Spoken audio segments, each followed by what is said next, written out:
Alright, hello everybody. In this video, I'll be talking about linear systems to find models. Not supermodels. The supermodels are likely not interested in your linear systems. Believe me, I've tried. Okay. So the objectives of this video, um, essentially, I want to use an Algebra 1 technique to be able to pretty easily find the functions or the models for a lot of these visual patterns and data sets that we've been looking at. So that the technique from Algebra 1 is how to solve a linear system of equations. And in this video, I'm not going to cover how to solve it by hand, which is something that you hopefully remember how to do from Algebra 1. If you don't remember how to do that from Algebra 1, I'll put resources in the assignment here. But to me, that's not the most important part, is remembering the technique. I'm going to show you a really high-powered computer algebra system called Wolfram Alpha that will be able to do this for you. Okay, so let me talk a little bit about motivation. If you remember, one of the first examples we did in class was we looked at this pattern over here where we were counting the number of green triangles in this shape, and this shape is changing from each figure to the next. And it took a whole lot of brain power and creativity to go from how many green triangles are there in a given figure to a really nifty formula. And everyone did a great job working on this in class. People found different ways to solve this. But at the end of the day, you come up with this little formula, and it happens to be a quadratic because this is a quadratic pattern. But the point was, we had to be really creative, and we had to work pretty hard to go from the pattern. And this is, as far as patterns go, this is a pretty straightforward pattern, right? In the real world, patterns tend to get much messier and more complicated than this. So you can imagine that going from the pattern to the algebra over here, to the nice simple formula, the formula captures everything very, very easily, right? But this is a difficult process that requires creativity and hard work. So what we're going to talk about today is there a way to do this without having to be creative and without having to work hard? And the answer is yes. We're going to use what's called an algorithm. We're going to use algebra to come up. An algorithm is just like a series of steps to follow, like instructions. And we'll be able to get the model, the algebra, the formula from any pattern pretty simply. Okay. So my point here is that, especially with the advent of computers, if you combine computers and algebraic thinking, you get to this genius level problem solver. And I really mean that, like, you think back to the greatest minds throughout history, like, they didn't have access to a computer. You can solve problems way faster than, Isaac Newton could or somebody. So we're going to combine our algebra and the computer into a little process, and that process will take all the hard work out of finding models.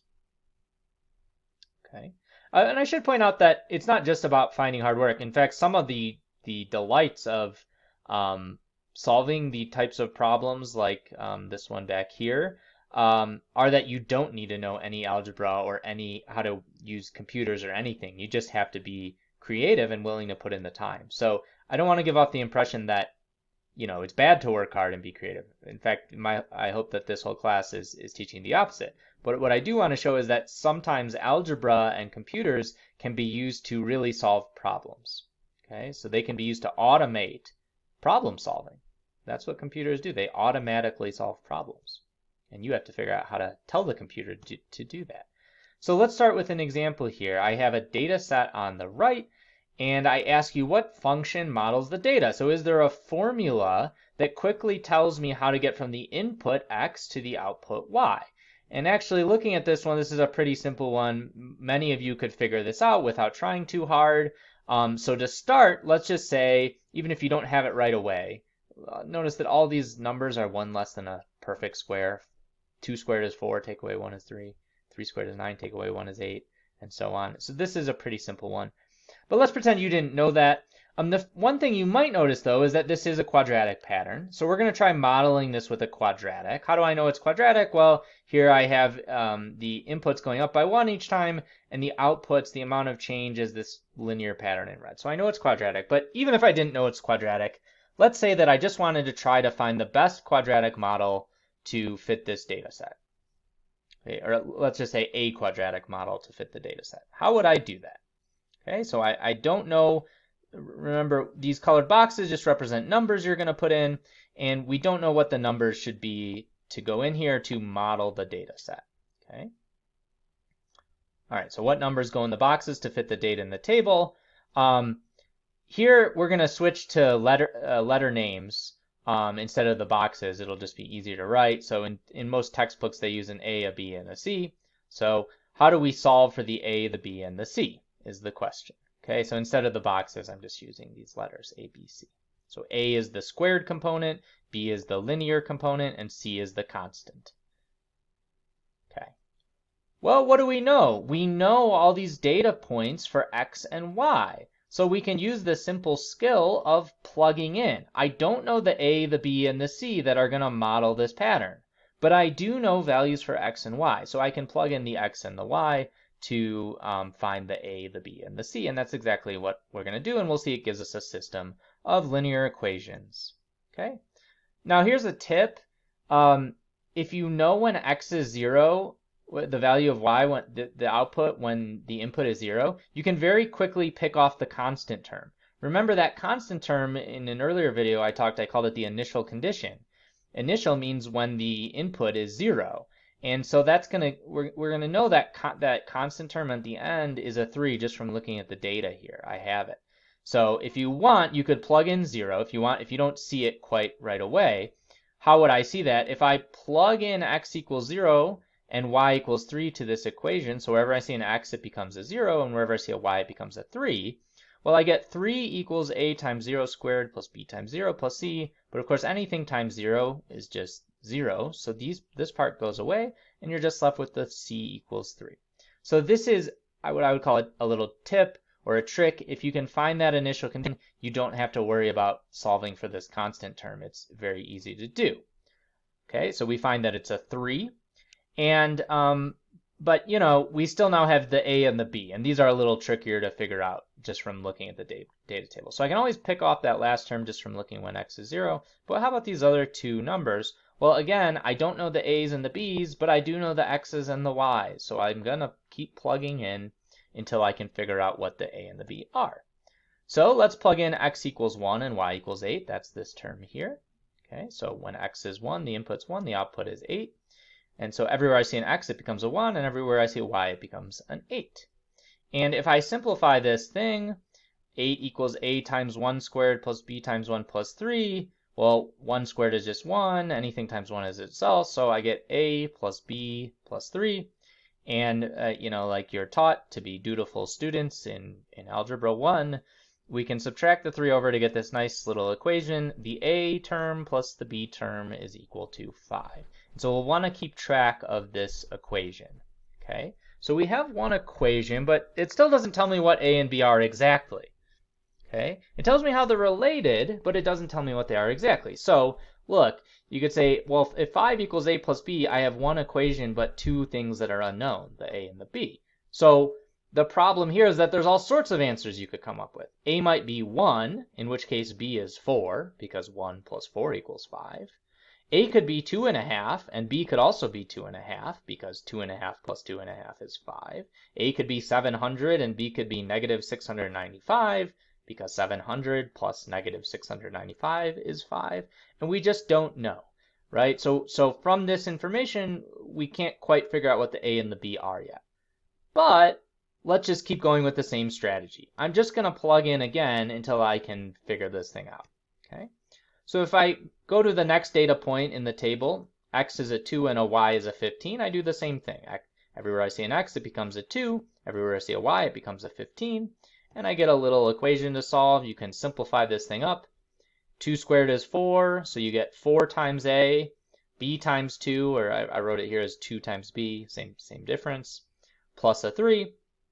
If I move the 3 over, then I get this equation. 15 take away 3 is 12. 12 equals 4 times A plus 2 times B. And now I'm in business. Because this is what you learn in Algebra 1, when you have two equations and two unknowns, you can solve these guys to figure out what the A and the B are, and then we're done with this process. Then we know the model. Now here's the thing. Okay, for this one, it's actually pretty easy to guess and check the answer. So in fact, that's how I would suggest you solve them first. If you can guess and check, then please do it. And in my head, the first thing I guessed and checked was A and 1 and B equals 4. And in fact, that turns out to work. If you try, because I know that 1 plus 4 is 5, so then I just thought I'd try it. And if I make this A a 1 and this B a 4, is the second equation also true? Well, I know 1 plus 4 is 5, so the first equation is true. But is the second equation true? Well, yeah, because if you replace that A with a 1 and that B with a 4, you get 4 times 1 plus 2 times 4, or 4 plus 8, which does equal 12.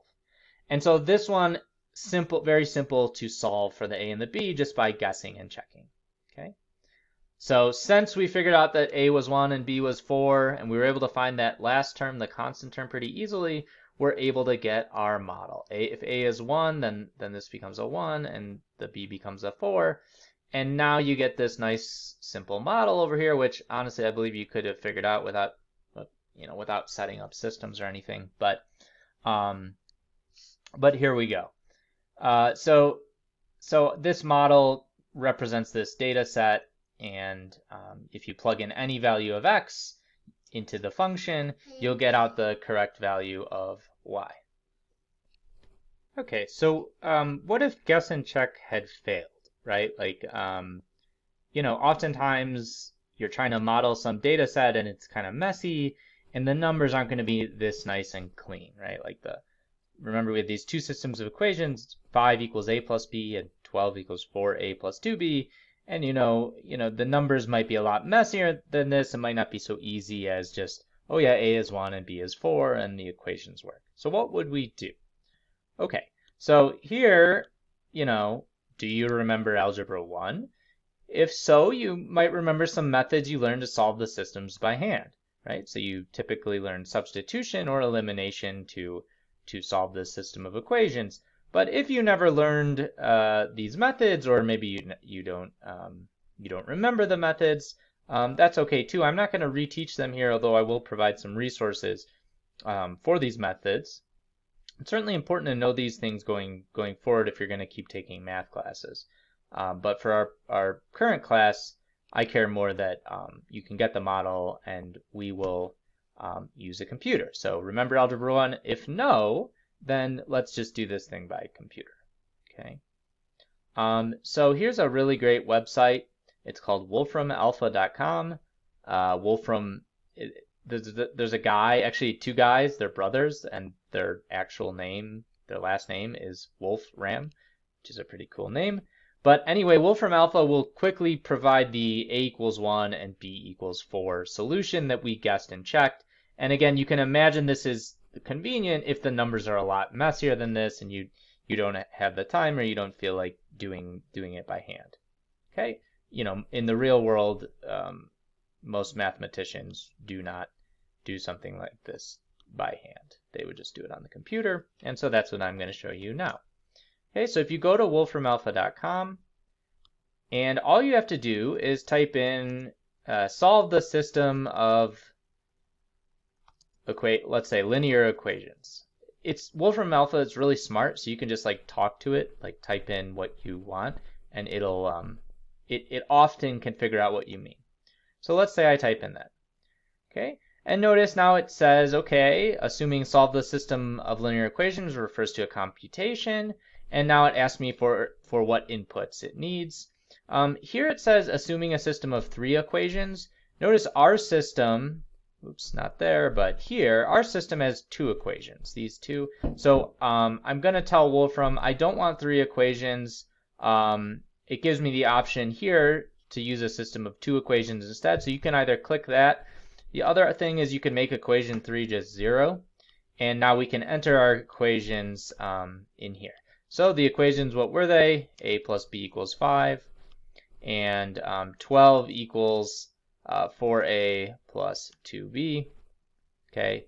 So I just type in whatever system you might have, you put it in here. It doesn't, it's not even picky about how I do this really, and click compute.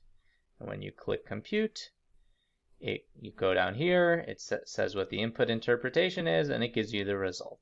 A equals 1, B equals 4, which is exactly what we found by guessing and checking. Okay, so Wolfram Alpha can do this sort of thing, and I just wanted to show you that. So let's kind of go back and summarize now what we learned. If you're given a data or a visual pattern and you want to know a model for it, okay, you can do it in this method we just described. So we did a quadratic. We decided to use a quadratic model. It could be a cubic, or it could be, as we'll learn going forward in this course, it could be a polynomial model. But the idea was simple. You know the x and the y from the data set, so you just need to plug them into your model to find the a, the b, and the c. I mentioned that tip. It's easy to find that constant term, that c term, when you know the value of x equals 0, when you know what y is when x equals 0, because c, that last coefficient, that last term really is just the initial condition. But in any event, you'll get a system of equations. The example we did here had 2, but if you're doing a cubic or maybe a more complicated quadratic, you might get 3 equations, but that's okay. Just plug in 3 times to get those equations, and then you can do it either by guess and check, you can use techniques from Algebra 1, or you can use Wolfram Alpha. All right, thanks.